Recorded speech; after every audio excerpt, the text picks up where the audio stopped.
मस्जिद चले गई, खुदा ना खास्ता कई मसाजिद चले जाएंगे, कल शरीयत में मुदाखलत हो जाएगी, बच्चे थोड़े जेल में है, कल पूरे जेल में चले जाएंगे। बताओ मेरे भाई, अब आप क्या करने वाले हैं?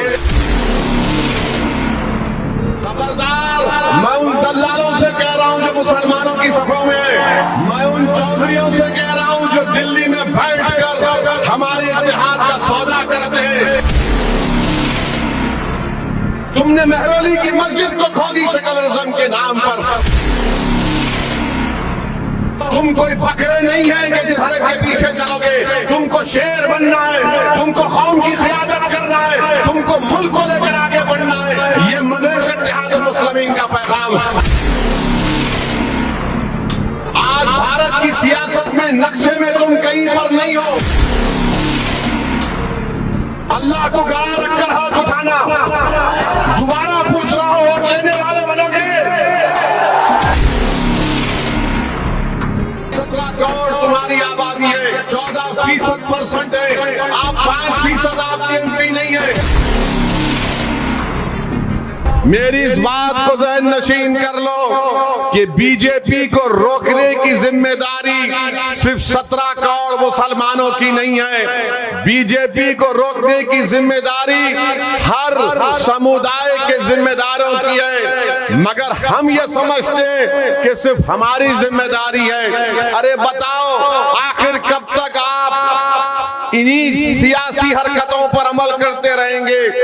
बताइए, भारत की पार्लियामेंट में कितने मुसलमान एमपी हैं? 17 करोड़ तुम्हारी आबादी है, 14% है, आप 5% आपके एमपी नहीं है, 5% भी आपके एमपी नहीं है। और आपसे कहा जाता है आकर कि जब अकोला में इलेक्शन होगा तो तुम सेकुलरिज्म को जिंदा रखना।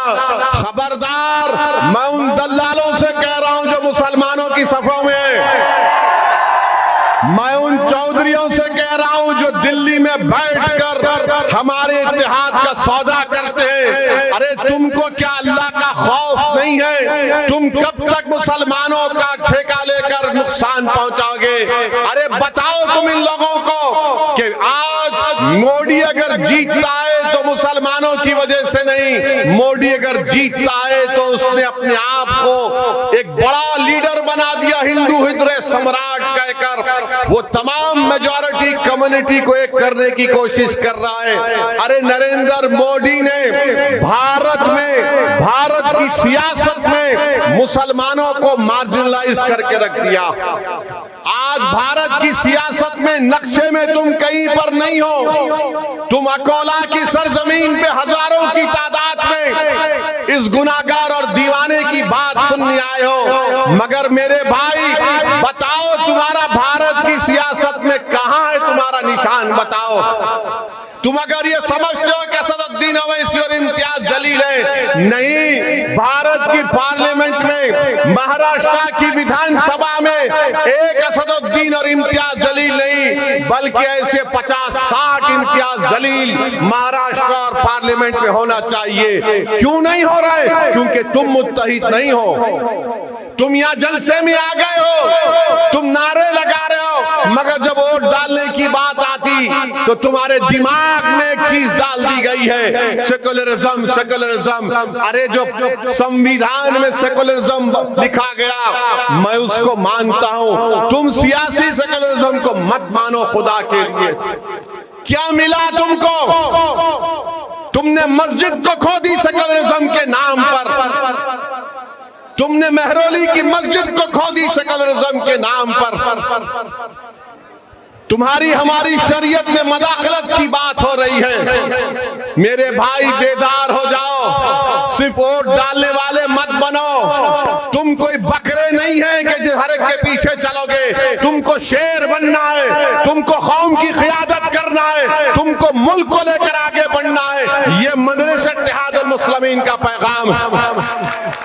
हम कोई भेड़ बकरियां नहीं है कि कोई लकड़ी लेके आ गए, चल हमारे पीछे चल। अरे बहुत चले। किसी कौम के लिए 20 साल, 30 साल, 40 साल बहुत हो गया। तुम कब तक भेड़ बकरियों की तरह चलोगे?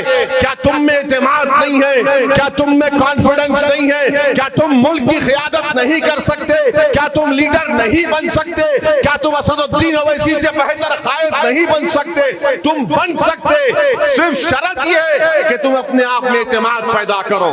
थाली मारने के लिए नहीं कह रहा हूं, थाली मारने के लिए नहीं कह रहा हूं। मैं चाहूंगा कि मेरी आंख बंद होने से पहले तुम लीडर बनो, तुम मुसलमानों के कायद बनो, तुम इस गरीब कौम के इंसाफ के लिए लड़ो। और अगर तुम सिर्फ वोट डालने वाले बनना चाहते तो कुछ नहीं होने वाला है, कुछ भी नहीं होने वाला है। एक मस्जिद चले गई, खुदा ना खास्ता कई मसाजिद चले जाएंगे। कल शरीयत में मुदाखलत हो जाएगी, बच्चे थोड़े जेल में हैं, कल पूरे जेल में चले जाएंगे। बताओ मेरे भाई, अब आप क्या करने वाले हैं? आप क्या वोट डालेंगे या वोट लेंगे? बताओ मुझे, आप वोट लेंगे या वोट डालते रहेंगे? बताओ आप कितने लोग वोट लेना चाहते हैं? हाथ उठाओ। देखो, अल्लाह को गवाह रखकर हाथ उठाना। दोबारा पूछ रहा हूं, वोट लेने वाले बनोगे? ये डाइस पे बैठने वाले हाथ उठा रहे नहीं उठा रहे? ये नियत कर लो, आप नियत कर लो, इंशाअल्लाह बोलो कि अल्लाह हम वोट लेंगे इंशाअल्लाह ताला। क्या महाराष्ट्र से आप इंशाअल्लाह ताला महाराष्ट्र के आने वाले लोकसभा इलेक्शन में आप 3-4 मुस्लिम एमपी को कामयाब करेंगे? जोर से बोलो इंशाअल्लाह, जोर से बोलो। महाराष्ट्र से 4 मुस्लिम एमपी कामयाब करेंगे? मेरे भाई, किसके कामयाब करेंगे? किसके कामयाब करेंगे? किसके कामयाब करेंगे?